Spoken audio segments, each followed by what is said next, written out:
Alors aujourd'hui, on va essayer de répondre à la question pourquoi chaque balcon compte lorsqu'on veut végétaliser une ville et s'offrir un petit coin de verdure sur son balcon. On va parler de l'importance des corridors écologiques en ville.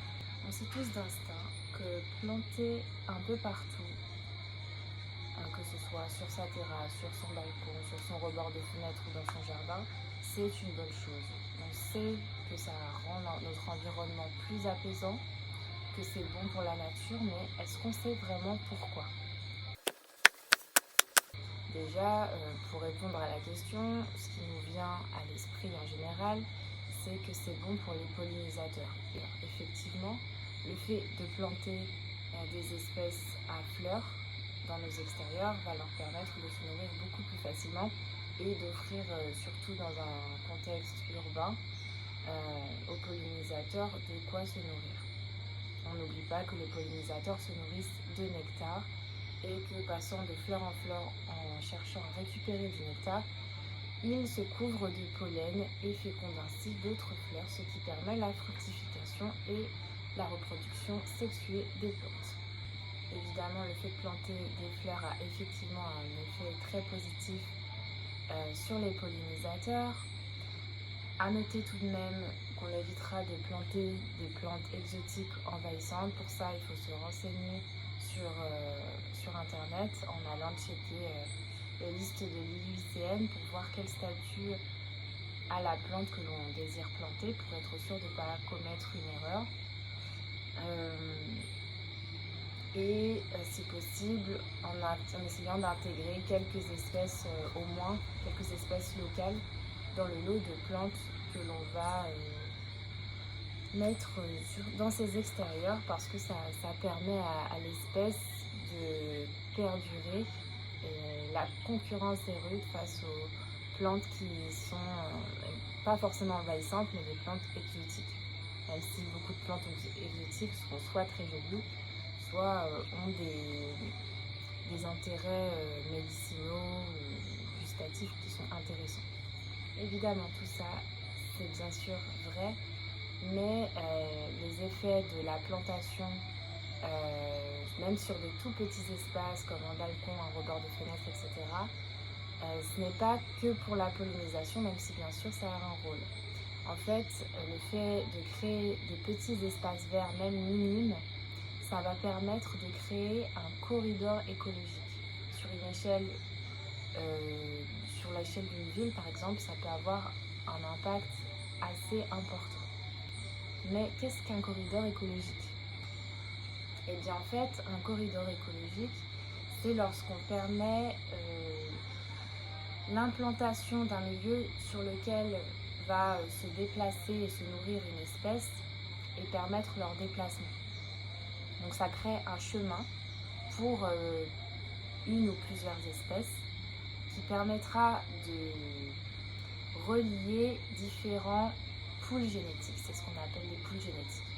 Pour illustrer ce que je dis, qui n'est pas forcément compréhensible pour des gens qui n'ont pas fait d'études en biologie, on va prendre un exemple. Par exemple, on va s'imaginer une ville. On va s'imaginer qu'on a une espèce de papillon qui vit dans un parc au sud de la ville en question. Donc il y a une petite population de papillons dans ce parc qui vit au sud de la ville. On a un deuxième parc qui est au nord de la ville, avec une petite population de papillons. Et comme la population est petite, si les papillons, au fil des générations, ne se reproduisent qu'entre eux, on va voir une perte de diversité génétique. Donc là, on fait référence à tout ce qui est allèle, l'hétérozygosie, l'homozygosie. Donc on rappelle qu'un gène propose plusieurs versions et que cette version d'un gène s'appelle un allèle. Si dans la répartition chromosomique, on a 2 fois le même allèle pour un gène donné, on parlera d'homozygosie. Si on a 2 allèles différents pour un gène donné, on parlera d'hétérozygosie.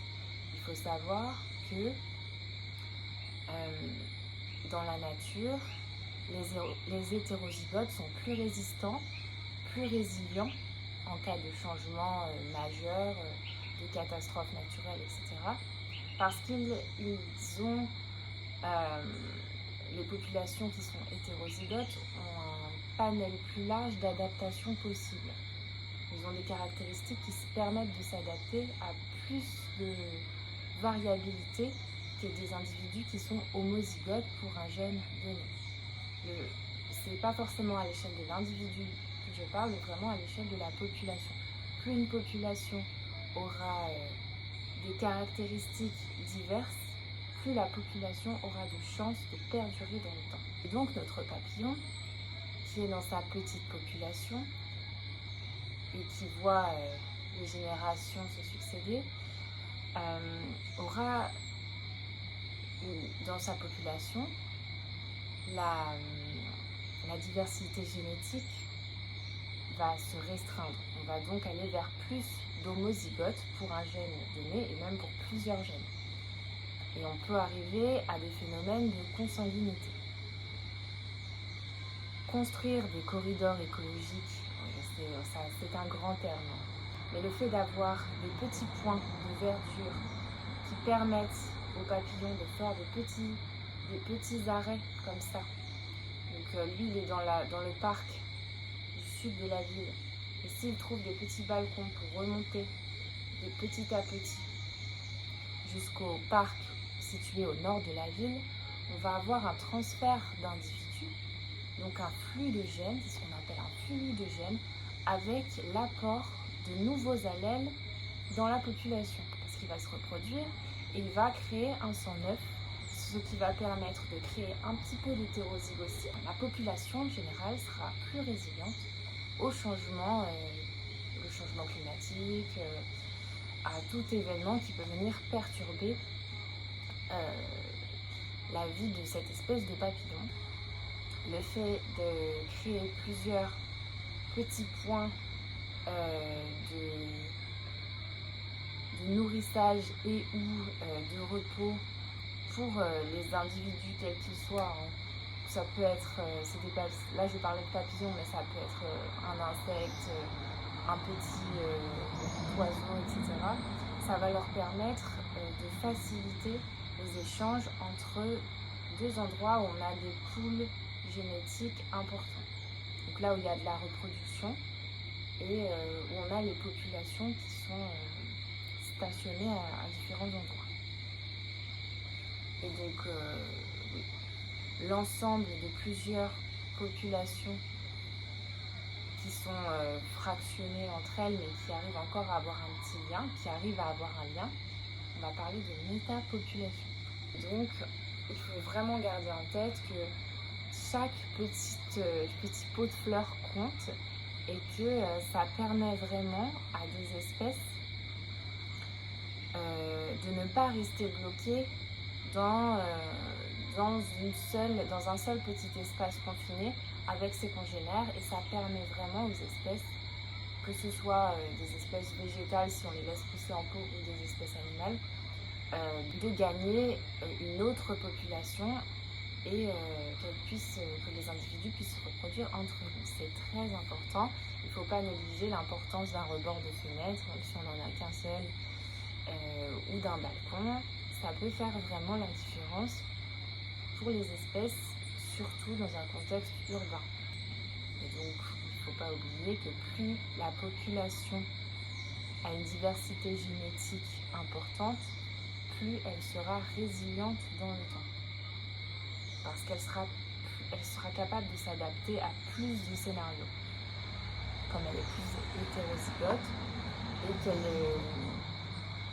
qu'elle aura des caractéristiques différentes au sein d'une même population. Ça peut avoir son importance, quelle que soit la perturbation qui intervient dans le milieu, que ce soit une tempête, une maladie ou un nouveau prédateur qui arrive. Le fait d'avoir plusieurs caractéristiques sur les individus d'une même population, ça va permettre d'avoir toujours des individus qui arrivent à s'en sortir plus que d'autres en fonction de leurs caractéristiques propres. Donc garder à l'esprit que chaque jardinière, chaque pot compte pour créer un corridor écologique. Que ce soit pour avoir quelques herbes aromatiques sur votre rebord de fenêtre, avec 2-3 types de légumes différents, et puis quelques fleurs, que ce soit un rebord de fenêtre, un balcon qui foisonne de vie ou une terrasse toute verte avec plein de végétaux.